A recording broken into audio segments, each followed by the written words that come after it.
Was he actually crucified and his soul was removed from him? Cruelty. The cruelty of that belief compared to the mercy and love shown by Allah in the Quran. Some scholars believe was somebody else's face on his body. So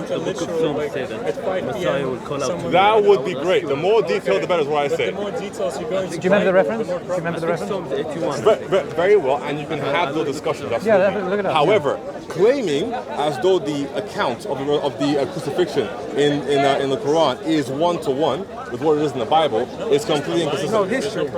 There are no contradiction between the two two. similarities. No. However, you don't believe that he was crucified. We do. So clearly, that's a contradiction. We believe it appeared, so that fits it. No, but you see, like I don't know why you make because the Quran says one second. When you're saying one hand, this event occurred, and the Quran says it appeared to have occurred. Why do you see contradictions? If you make a statement of something happening declaratively, I shot you. But then say something that's ambiguous. It appears that I shot you. Yeah. They are not the same thing. But they go online. What? But they go online. They go in harmony. No, right? no.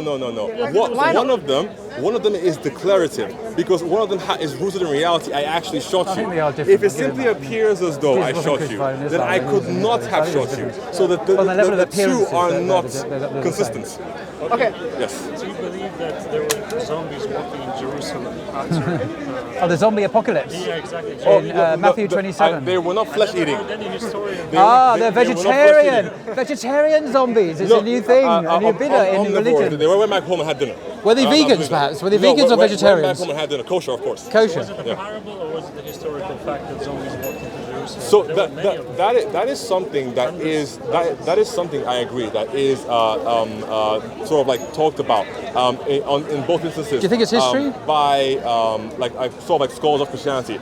I have no hard set opinion on that because I do agree that if it happened physically, then definitely there should be some other accounts. But I also hold the same standard when things are talked about, like for example a moon splitting in the 7th century and nobody seeing it. Oh, they did though. They did. There were witnesses in India. In India, there were witnesses. Wait. So you're wrong there. How many parts of the world should have been able to see the moon? During the day, well, half of that planet would not have seen it during the day because it's daytime. So there should be multiple accounts of the other half of the planet seeing the moon split. There are accounts, dude. Well, you need to look them up. They're well attested at the time. There were accounts. Okay. The moon has not been split. Coming back to the zombie apocalypse. If the moon is split, that would unfortunately have great ramifications for us on the planet. Because don't you believe miracles? Huh? Don't you believe miracles? Okay. So what was the time comes? Not in the Bible. He doesn't believe in the zombie apocalypse. So. It was a miracle. Was the splitting a miracle in which a strictly visual miracle in which all other constants of reality were not affected? There were witnesses. There are witnesses. When Moses split the sea, it was for everybody know. Yeah, because it's supposed to be a new world with new born-again Christians. Renew the creation. Yeah, it's just the same as it always was.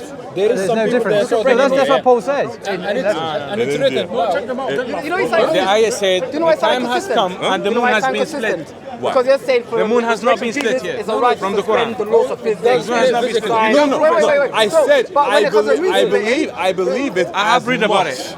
I'm Muslim. As the idea of I've got no problem with you being resurrected and me being Muslim because we both believe in the supernatural, both believe in miracles. Fair enough. We both believe in things, but the creed of God can happen, right? But the creed of God, right? So like, I don't know why you're doing this scientific explanation as to this thing is al-alamat al-kubra. Because you and I both believe at the end in miracles. Raising people from the dead which means when the time comes, the moon will split. One of them will have ramifications. Apparently, the moon splitting is higher on epistemic weight of miracles. For example, it will have ramifications on the control of tides. In India, they saw it. It will have ramifications over the control of tides. I thought the resurrection did. Yeah, nothing's changed. The resurrection is just affected all. There's no difference. It's the word as a miracle that suspended all other functions of the moon. It's a miracle. It would help. It's a sign. It would help. Otherwise, then I can have this ambiguity and have these discussions with you. If it was definitive, then very well, we can have an explanation as to how it happened. However, the purpose of the book is not to describe. Awesome. Okay. Well, unfortunately, as a result, I'm looking at the zombie apocalypse. suspended the gravity, the Absolutely, it's within God's power to do those things. But unfortunately, because that isn't stated, then I am free to point out issues with it. Sorry? What would you do with an eyewitness account of that event? I would need multiple, because definitely in the 7th century, there should have been multiple different individuals who could have been able to observe. Maybe they were, but maybe they didn't have a pen and paper to write it down. I mean, yeah. Can I just to share with you another serious doubt about looking at Matthew's Gospel here, which does narrate the crucifixion, absolutely, in chapter 27. In the same chapter, in the same story about the crucifixion of Jesus, at the same time it says this. Okay, this is when Jesus was crucified. Also historical, according to him. The tombs were also opened, and many bodies of the saints who had fallen asleep were raised. They came back from the dead. These are resurrections. After his resurrection, they came out of the tombs and entered the holy city and appeared to many people. So they went home to their families, presumably. A mass resurrection of the dead. So remember, the point is this: if we doubt this story, and all historians do doubt this story, because no other historical source mentions this, we have a contemporary Jewish historian, Josephus, who is from Jerusalem, who doesn't mention this extraordinary mass resurrection of the dead. No other gospel mentions it. Luke doesn't, John doesn't, Mark doesn't, Paul doesn't. The apologetic propaganda value of this story would have been huge if it had happened. But if this is myth, notice what this means. Fair enough. If we doubt that miracle story, it comes on the same page, the same verses as the crucifixion story. The whole thing is cast into doubt. How can we rely on a text that claims this when it mixes fiction and myth with these claims? It's the same story. That therefore everything should be thrown away. Which extra biblical accounts? I said I don't agree because one verse has an occurrence that does not have sufficient extra biblical accounts that then the entire chapter or page. No, it's not. You misunderstand. If Matthew can, dude. So in that instance, because you believe Matthew can make stuff up. I have no issue believing that original. Thank you. The point is, if Matthew can make stuff up so blatantly about the zombie apocalypse, how can we rely on him completely in other stories he tells? The coinage is corrupted. What he's saying is no longer totally trustworthy. If he's been exposed as making stuff up about the zombie apocalypse, how can we be sure about anything else he claims? This is the problem. It's not really about the zombie apocalypse. It's about the reliability of the Gospels to give us the gospel truth, if I can use that pun. That's the point, which he's not listening to. No, very convenient. Is that true that happens? Zombie apocalypse? He already said he doesn't know. So are you. But historians, How does he know the other part? no historians have said that it happens. It just doesn't happen. That It's word myth. Because none of the source says it. Not just it's supernatural. No one else says it happens. And it will be multiply attested in the most amazing public event, even if it happens. More amazing than the resurrection of Jesus. I like what you said about how in Tobin has all the resurrection. So if you reject that, that's faith with it. It casts everything into doubt. That's the problem. And that's the problem as well. I understand that, for example, there are instances where truths are on the recitation of a particular surah, for example. They never saw it. They went and then they would go to the prophet and ask which version is the right one. And he said the both. And he said the book. Yeah, so like it's interesting, man. Talking about the zombie apocalypse and the reliability of Mark, Matthew, and etc. Usual stuff. And you can say He's the Christian. The rest are Muslims. Poor chap. I'm completely aware of it. I think so. But I would. No, that's okay. That's okay. No, but you know what it means? It means the same thing. That's the same word, different pronunciation. But then Malik. Want the rest of that? That's the same word, different pronunciation. Before you go into Haruf, can you? I want to hear your answer to what he said. The verse you brought from Matthew right now.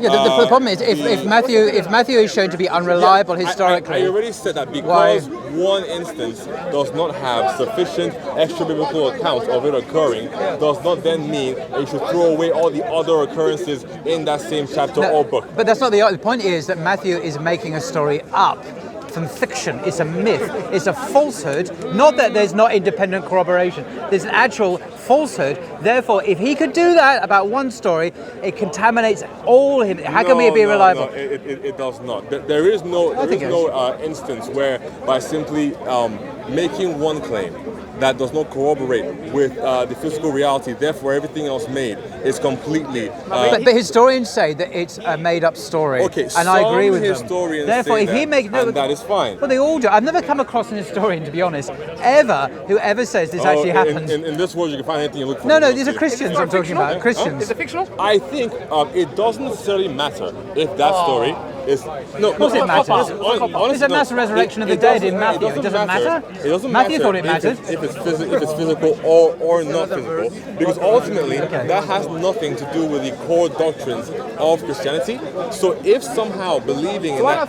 It's the resurrection of the dead is a core... The reresurrection of the dead is a core Christian belief. No, Matthew says that loads of people rose from the dead. Disbelieving it. Everyone knows it's a fake story. You don't believe in the death and resurrection of Jesus. The important thing for us is that we believe in the death and resurrection of Jesus. And to have an Islamic comparison, for example, the Isra and the Miraj, right? Was that physical? Was that spiritual? Doesn't really matter. The important thing is that the context of the story is what is then carried on by the believers going forward. So when it comes to that instance, it is not important to believe or disbelieve in the idea of those particular dead rising. What is important to believe is the death and resurrection of Jesus. So I think it would be great if we had other extra-biblical accounts of the dead rising. But to my knowledge, I haven't come across any. So that's my answer.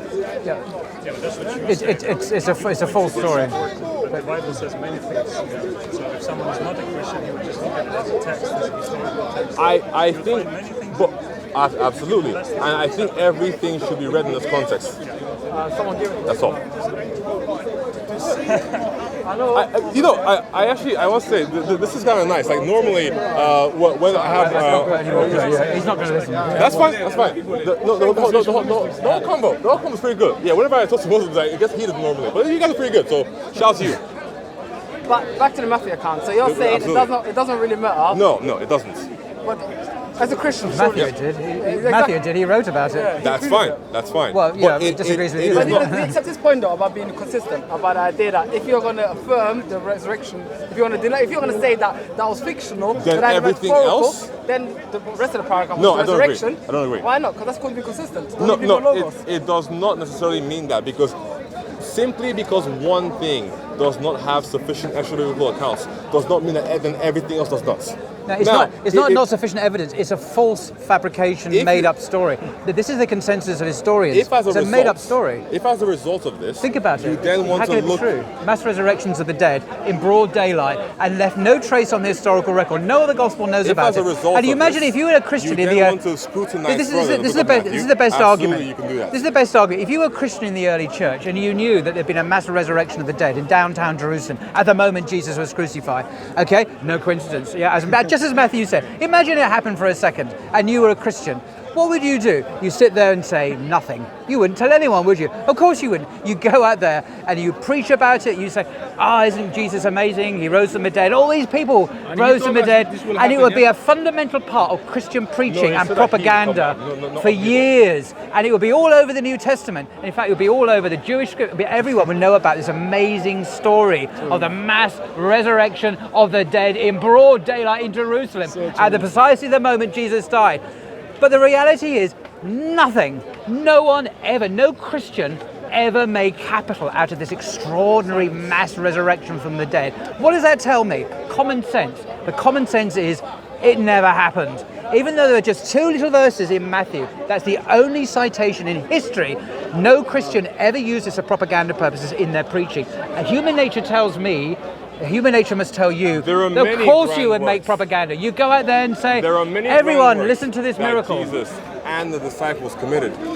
So I don't think that we are at a shortage at all for works that we can talk about. But this is a mass resurrection of the dead. This is not like a healing there or a healing there. It's mass resurrections. He went back to Jerusalem because to the now families. we have an obsession with zombies.